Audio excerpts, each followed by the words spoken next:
A test of any specific claim is going to depend entirely upon that claim. If you say you can speak to dead people, I've got a whole load of questions I would like to ask certain dead people, answers to which I already have.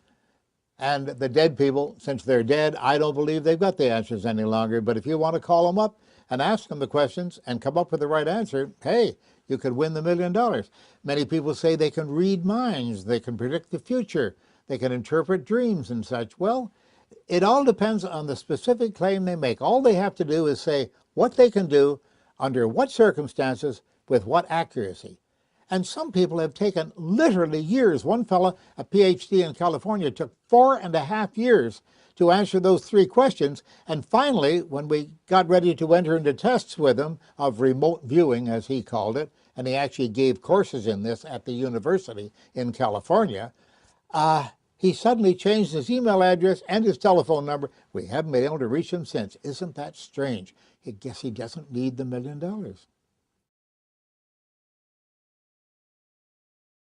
I'd like to say that there has been one particular difficult one, but no, they've all been so easy.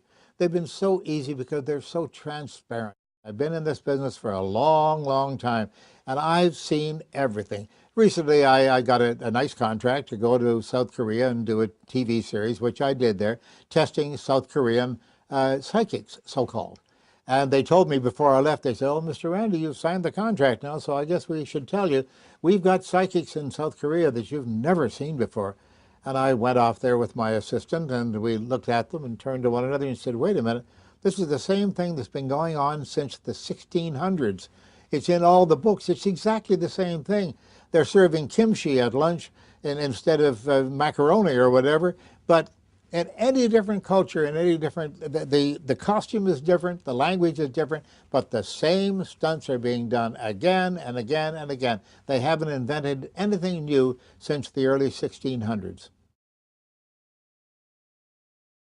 Well, you'd have to ask a psychologist and perhaps a few psychiatrists that question, because technically I can't answer that question. But I will tell you, I suspect strongly that people need to have some more romance in their lives. After all, look at the average kid who is male or female who is raised by his parents to believe that he or she will have children, and you'll have a wife or a husband, and they'll be absolutely ideal people, and everything will go. You'll be a doctor or a lawyer, you'll be very wealthy, have a beautiful home. It doesn't work out that way all the time. In fact, it seldom works out that way.